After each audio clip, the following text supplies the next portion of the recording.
चलिए शुरुआत करते हैं एक विशेष मॉडल पेपर की।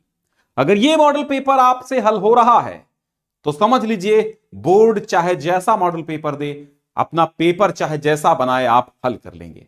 अगर इसमें 100 में से 100 आप ला रहे हैं तो इसका मतलब है बोर्ड में 100 में से 100 फोड़ के आएंगे, गारंटी मेरी है। लेकिन यह भी पेपर आपको 100% हल कर लेना है। शुरुआत करते हैं। यहां पर आपका संकेतांक दिया होता है, यह आपका विषय कोड होता है। यहां पर नाम और अनुक्रमांक डालने के बाद पृष्ठों की संख्या लिखी मिलती है और यहां पर कुछ इंस्ट्रक्शंस होते हैं जिन्हें पढ़ने की विशेष आवश्यकता नहीं है। कॉपी के पीछे पलटिएगा, 22 फरवरी को जो भी इंस्ट्रक्शंस लिखे होंगे जरूर पढ़िएगा। साहित्यिक हिंदी का पेपर है, लेकिन सामान्य हिंदी वाले भी देख सकते हैं कहां तक, जहां तक व्याकरण नहीं आता है। प्रश्न संख्या 9 तक देख सकते हैं बहुत अच्छे से सामान्य हिंदी वाले, क्योंकि गद्य पद्य का विकास और बाकी चीजें लगभग सेम रहती हैं व्याकरण को छोड़कर।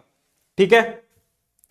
अथा तो घुमक्कड़ जिज्ञासा, पहला प्रश्न आपकी स्क्रीन पर नाचने लगा है, अंगड़ाइयां लेने लगा है कि अथा तो घुमक्कड़ जिज्ञासा के लेखक कौन है। अध्यापक पूर्ण सिंह हैं, राय कृष्ण दास हैं, राहुल सांस्कृत्यायन है या फिर अज्ञे जी हैं।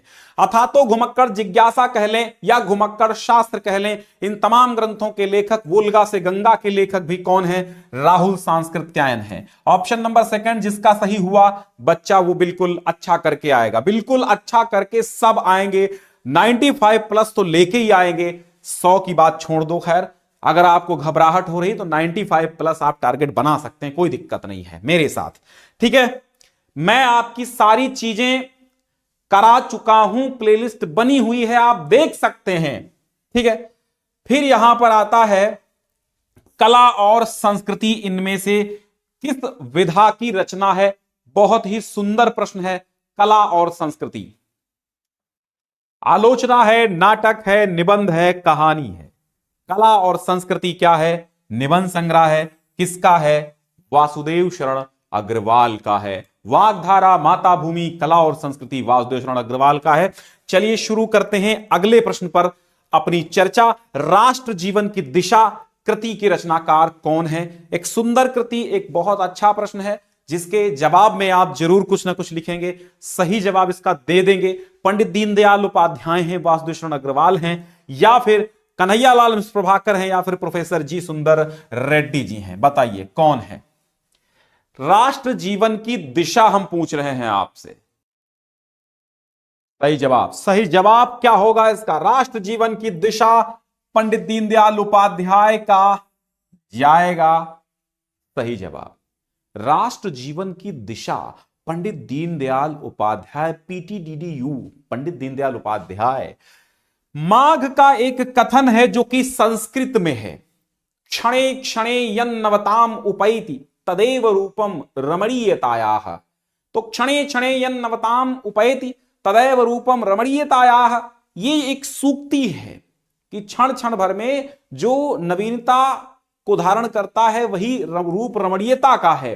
ठीक है, तो इनमें से किस निबंध से उद्धृत है? ठीक है, तो आपने पढ़ा होगा रमणीयता और नित्य नूतनता अन्योन्याश्रित हैं, तो वो कथन वहीं पर है, क्षणे क्षणे यन्नवताम उपैति तदेव रूपम रमणीयतायाः। ये निबंध है आपका भाषा और आधुनिकता, प्रोफेसर जी सुंदर रेड्डी। ठीक है, भाषा और आधुनिकता प्रोफेसर जी सुंदर रेड्डी के पाठ में आपको मिलेगा। तपती पगडंडियों पर पदयात्रा एक आत्मकथा है, एपीजे अब्दुल कलाम की है, पंडित दीनदयाल उपाध्याय की है, जैनेन्द्र कुमार की है, या फिर कन्हैयालाल मिश्र प्रभाकर की है? जवाब दीजिए हमें। कन्हैयालाल मिश्र प्रभाकर सही जवाब यहां पर है। ऑप्शन नंबर 4 कन्हैयालाल मिश्र प्रभाकर। नाम है तपती पगडंडियों पर पदयात्रा और आत्मकथा विधा की रचना है। ठीक है, चलिए सुमन राजे की कविताएं किस सप्तक में संकलित हैं? सुमन राजे कवयित्री हैं और इनकी रचनाएं किस सप्तक में है हमें वो बताना है। दूसरा सप्तक में है, तीसरा सप्तक में है, तार सप्तक में है, या फिर चौथा सप्तक में है? बताइए। सही जवाब क्या है बिल्कुल बताइएगा। सही जवाब आपका हो जाएगा ऑप्शन नंबर 3, चौथा सप्तक। चौथे सप्तक में सुमन राजे हैं। ठीक है, फिर बढ़िएगा तो यहां पर इनमें से जगन्नाथ दास रत्नाकर की कृति नहीं है? समालोचनादर्श, अनामिका, गंधवीथी या विराष्टक? कौन सी नहीं है? तो जगन्नाथ दास रत्नाकर ने अनामिका नहीं लिखा है। अनामिका के लेखक निराला हैं। कौन है? निराला हैं अनामिका के लेखक। समझ गए आप? तीसरा प्रश्न है अगला, सुमित्रानंदन पंत को साहित्य अकादमी पुरस्कार किस पर मिला था? लोकायतन पर मिला था, कला और बूढ़ा चांद पर मिला था, चिदंबरा पर मिला था या फिर ग्राम्या पर मिला था? ज्ञानपीठ पुरस्कार चिदंबरा पर मिला था, लेकिन कला और बूढ़ा चांद पर साहित्य अकादमी पुरस्कार मिला था। तो सही जवाब आपका हो जाएगा कला और बूढ़ा चांद, साहित्य अकादमी पुरस्कार चिदंबरा पर, ज्ञानपीठ पुरस्कार, लोकायतन पर सोवियत लैंड नेहरू पुरस्कार मिला था। प्रश्नोत्तर संख्या घ में देखते हैं तो प्रश्न बनता है कि इनमें से कौन सी काव्यकृति दिनकर जी की है? कौन सी काव्यकृति दिनकर जी की है? दिनकर बोले तो रामधारी सिंह दिनकर। शेयर नहीं किया हो तो शेयर कर दो, क्योंकि बहुत इंपॉर्टेंट चीज चल रही है यहां पर। ऐसे प्रश्न, ऐसे नवीन प्रश्नों को हमारे अलावा आपको कहीं कोई नहीं देगा। नवीन प्रश्न जो कि बहुत इंपॉर्टेंट आए हुए प्रश्न है, ठीक है? सरल मत पढ़ो, सरल बहुत ज्यादा नहीं आते हैं। जो बार बार आए हुए हैं सरल वाले वो बहुत ज्यादा आते हैं, लेकिन जो सरल हैं एकदम, जैसे गबन गोदान के लेखक, तो नॉर्मल बात है आपको याद होगा, बहुत ही सरल। वो जो याद है वो नहीं पढ़ने हैं, जो नहीं याद है वो पढ़ने हमें हैं। वही जो याद है आपको वही यहां पर दे दिए जाए उठा के, कोई मतलब नहीं निकलेगा। वो तो याद है आपको, गबन गोदान देने से क्या मतलब? वो तो सब दुनिया जानती है। ऐसे प्रश्न बने जिससे आपका ज्ञान बढ़े और जिससे आपकी परीक्षा में अंक बढ़े, क्योंकि ये सब आए हुए प्रश्न है, ऐसा कोई नहीं है। लेकिन आपके लिए नवीन प्रश्न शायद इसमें दो एक देखने को मिले होंगे, ठीक है? तो दिनकर की यहां पर चक्रवाल है। क्या है? चक्रवाल जो है दिनकर की है, ठीक है? और धर्म तथा ईश्वर के प्रति अनास्था आधुनिक काल के किस युग में देखने को मिली है? धर्म तथा ईश्वर के प्रति अनास्था आधुनिक काल के किस युग की प्रवृत्ति है? फटाक से आंसर दीजिए। छायावाद युग की है, प्रगतिवाद युग की है, प्रयोगवाद की है या फिर नई कविता काल की है? धर्म तथा ईश्वर के प्रति अनास्था। सही जवाब क्या होगा? सही जवाब इसका हो जाएगा प्रगतिवाद युग, क्योंकि यहां पर धर्म तथा ईश्वर के प्रति अनास्था थी, शोषक वर्ग के प्रति घृणा थी। शोषक वर्ग अर्थात जो शोषण करता था, गरीब मजदूरों का, श्रमिकों का, सबका शोषण करता था, उस वर्ग के प्रति, पूंजीवादी वर्ग के प्रति घृणा थी, ईश्वर के प्रति अनास्था थी। ये प्रगतिवाद में ही था। श्वानों को मिलता दूध वस्त्र भूखे बच्चे अकुलाते हैं, मां की हड्डी से चिपक ठिठुर जाड़े की रात बिताते हैं। नागार्जुन त्रिलोचन और केदारनाथ अग्रवाल जैसे इसमें तमाम कवि दिनकर जैसे हुए, ठीक है? अब आता है गद्यांश आधारित प्रश्नोत्तर। यहां पर आपने पद्यांश आधारित प्रश्नोत्तर और काव्य आधारित, मतलब गद्यांश पद्यांश के महत्वपूर्ण इतिहास संबंधी प्रश्नोत्तर आपने पढ़ा, गद्य साहित्य का विकास, काव्य साहित्य का विकास।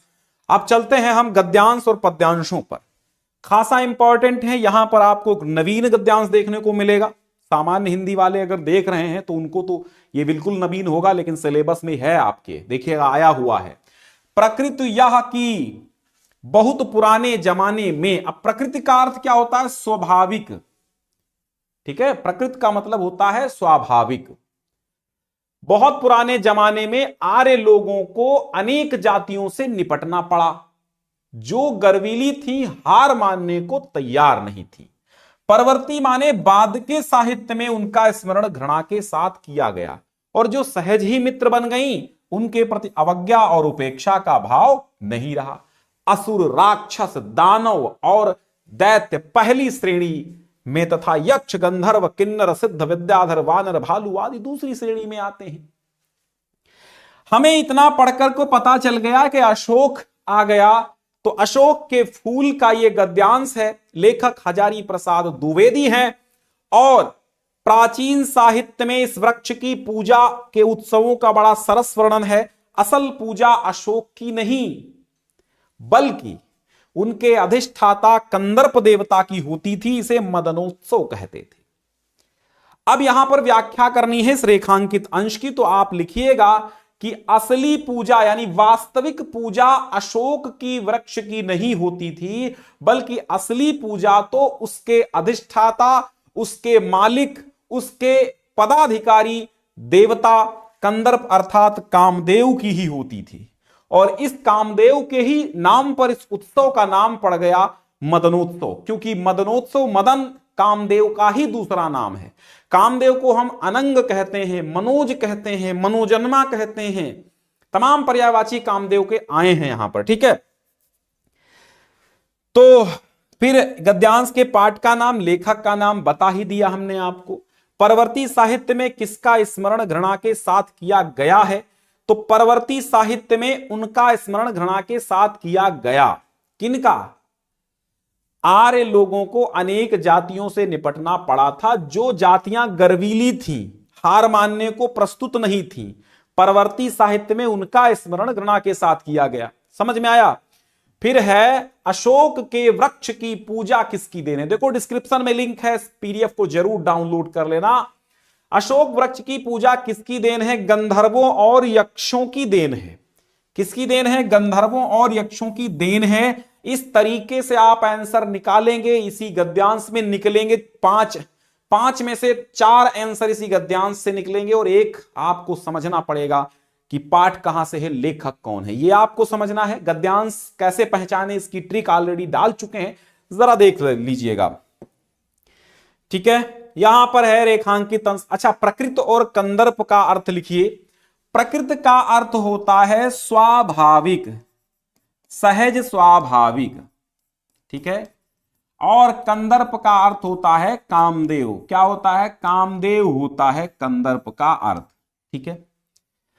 फिर है रेखांकित अंश की व्याख्या बता ही दी है। दूसरा वाला है, मैंने भावना से अभिभूत सोचा कि जो बिना प्रसव किए ही मां बन सकती है, वही 30 रुपए के मासिक के योगक्षेम पर 20 वर्ष के दिन और रात सेवा में लगा सकती है, और वही पीड़ितों के तड़पते जीवन में हंसी बिखेर सकती है। यह कहां से लिया गया है? रॉबर्ट नरसिंह होम, कन्हैयालाल मिश्र प्रभाकर का लिखा हुआ यह गद्यांश है, रॉबर्ट नरसिंह होम में, ठीक है। बहुत ही सुंदर आपका यह गद्यांश, बहुत ही अद्भुत और एक अलग प्रकार का है, जिसे पहचानने में अगर आ जाए तो आपको कठिनाई होगी। और आया हुआ है भाई साहब, 22-23 में आया हुआ है, ये समझ लो, ठीक है। चलो, तो तीसरे पहर का समय थर्मामीटर हाथ में लिए ये आई मदर टेरेसा और उनके साथ एक नवयुवती।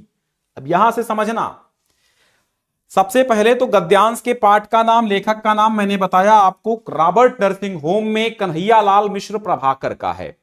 क्लियर? यहां पर एक बात और निकल कर आ रही है कि इसको पढ़ेंगे पूरा तभी मजा आएगा। मैंने भावना से अभिभूत हो सोचा। भावना से अभिभूत मीन्स होता है भाव विभोर होकर के सोचा। लेखक कह रहे हैं कि जो बिना प्रसव किए ही, अर्थात जो बिना बच्चे को जन्म दिए ही मां बन सकती है, वही मां मदर टेरेसा 30 रुपए मासिक के योगक्षेम पर यानी हानि लाभ पर 20 वर्षों से लगातार दिन और रात सेवा कर रही हैं, वही पीड़ितों के जीवन में हंसी बिखेर सकती है। यानी जो तड़पते पीड़ित हैं, उनके जीवन में हंसी वही बिखेर सकती है जो केवल और केवल मानवता की सेवा के लिए सेवा कर रही हो। तीसरे पहर का समय थर्मामीटर हाथ में लिए ये आई मदर टेरेसा और उनके साथ में एक नवयुवती, उसी विशिष्ट धवल वेश में, गौर और आकर्षक। हां, गौर और आकर्षक, पर उसके स्वरूप का चित्रण करने में ये दोनों ही शब्द असफल हो गए। यूं कहकर उसके आसपास आ पाऊंगा कि शायद चांदनी को दूध में घोलकर ब्रह्मा ने उसका निर्माण किया हो। रूप और स्वरूप का एक दैवी सांचा ही वो लड़की थी। नाम उसका क्रिस्टहेल्ड और जर्मनी जन्मभूमि जर्मनी थी। फ्रांस की पुत्री मदर टेरेसा और जर्मनी की दुहिता क्रिस्टहेल्ड। रूप, थोड़ा सा विद्युत बाधा, चलिए ठीक है, विद्युत बाधा कभी कभी आ जाती, झटका हो जाता है ना। चलिए तो यहां पर मैं कहां था? मैं यहां था। फ्रांस की पुत्री मदर टेरेसा और जर्मनी की दुहिता क्रिस्टहेल्ड, एक रूप एक ध्येय एक रस। आहा। पाठ और उसके लेखक का नाम आप जानते हैं, कन्हैयालाल मिश्र प्रभाकर, रॉबर्ट नर्सिंग होम में। ठीक है। नवयुवती का क्या नाम था, उसकी जन्मभूमि कहां थी? तो नवयुवती का नाम था क्रिस्ट ही थी। मिल गया उत्तर। नवयुवती की वेशभूषा और रंग रूप रंग के संबंध में लेखक का क्या विचार है? तो नवयुवती की वेशभूषा और रूप रंग के संबंध में लेखक का विचार है कि जब मदर टेरेसा आई तो उनके साथ में एक नवयुवती आई, उसी विशिष्ट धवल परिवेश में, अर्थात श्वेत रंग का परिधान पहने हुए थी, गोरे वर्ण की थी, आकर्षक थी, और उसके स्वरूप का चित्रण करने में गौरवर्ण और आकर्षक ये दोनों शब्द ही बड़े छोटे थे। यानी कह रहे थे, प्रभाकर जी कह रहे हैं कि मैं असमर्थ था, यानी कि वो इनसे भी ज्यादा अति सुंदर दिव्य रूप की थी। लेकिन कहते हैं कि उसका इस प्रकार मैं वर्णन करूंगा कि शायद चांदनी को दूध में घोलकर ब्रह्मा ने उसका निर्माण किया हो, ये लेखक का विचार था। अभिभूत और दुहिता का अर्थ, तो अभिभूत का अर्थ मैंने बताया आपको, भाव विभोर होना। क्या होना? भाव विभोर होना। और दुहिता का अर्थ होता है पुत्री। ठीक है, व्याख्या बता ही दिया मैंने। फिर है यह मनुज ब्रह्मांड का सबसे सुरम्य प्रकाश, कुछ छिपा सकते न जिससे भूमि या आकाश। रामधारी सिंह दिनकर अभिनव मनुष्य में कहते हैं कि ये जो मनुष्य है ये ब्रह्मांड का सबसे सुरम्य अर्थात सबसे सुंदर, रम्य माने सुंदर और सु माने और ही, सर्वश्रेष्ठ सर्व सुंदर प्रकाश है। इससे आकाश या धरती कुछ छिपा नहीं सकते, अर्थात इस मनुष्य ने धरती और आकाश के एक एक पेज को खोलकर, एक एक पृष्ठ को खोलकर पढ़ दिया है।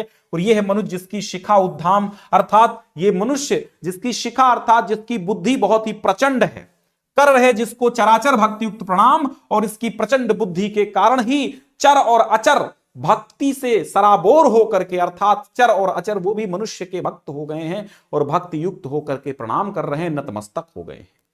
यानी नतमस्तक, चर और अचर सब नतमस्तक हो गए हैं इस अभिनव मनुष्य के आगे। ये मनुष्य जो सृष्टि का श्रृंगार, ज्ञान का विज्ञान का आलोक का आगार, ये मनुष्य जो सृष्टि का श्रृंगार है, ज्ञान का और साथ ही साथ विज्ञान के प्रकाश का आगार मीन्स घर है, प्रकाश का घर है। व्योम से पाताल तक सब कुछ इसे है गे, पर न यह परिचय मनुष्य का, यह न उसकी श्रेय, श्रेय उसका बुद्धि पर चैतन्य उर्की जीत, और श्रेय मानव की असीमित मानवों से प्रेत। कहने का तात्पर्य यह है कि व्योम से पाताल तक, ज्ञान का विज्ञान का आलोक का आगार, ये जो मनुष्य है ज्ञान विज्ञान और प्रकाश का घर है।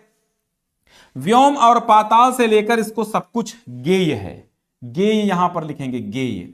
व्योम से पाताल तक सब कुछ इसे है गेय, आकाश से लेकर के पाताल तक सब कुछ इसको ज्ञात है, इसने सब कुछ पता लगा लिया है। पर न यह परिचय मनुष्य का और न यह न उसका श्रेय, परंतु ना तो यह मनुष्य का परिचय है, ना ही यह उसके लिए श्रेयस्कर कल्याणकारी है। श्रेय उसका बुद्धि पर चैतन्य उर्की जीत, जब उसकी बुद्धि पर हृदय की चैतन्यता विजय प्राप्त कर लेगी तब उसकी जीत होगी।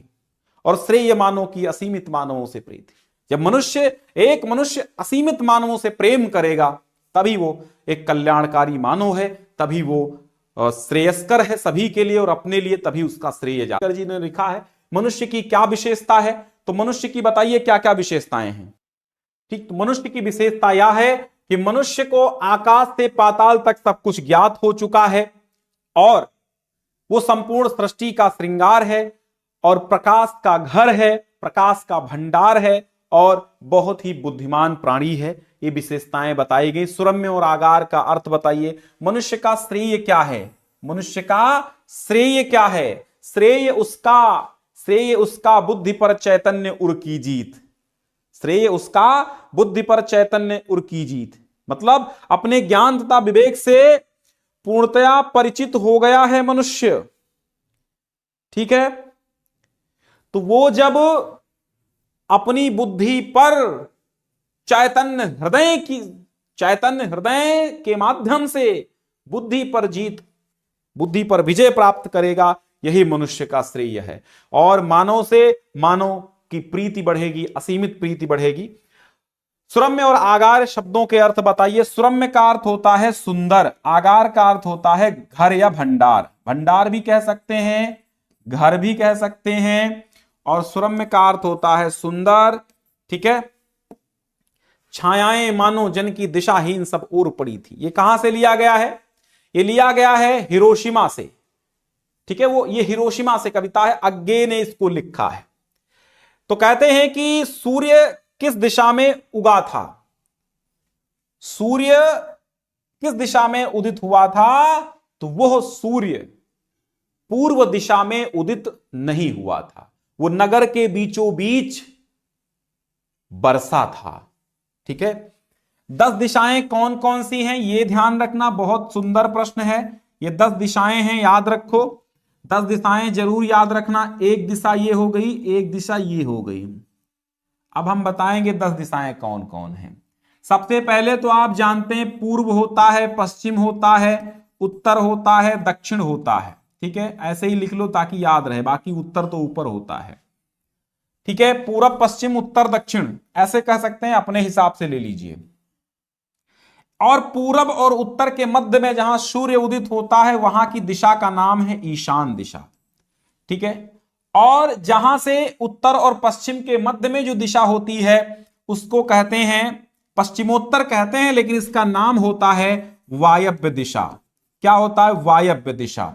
अभी मैं स्क्रीनशॉट दिलवाऊंगा आपको। और फिर ये जो पूरब और दक्षिण के बीच में दिशा होती है नैऋत्य दिशा कहलाती है, नैऋत्य दिशा।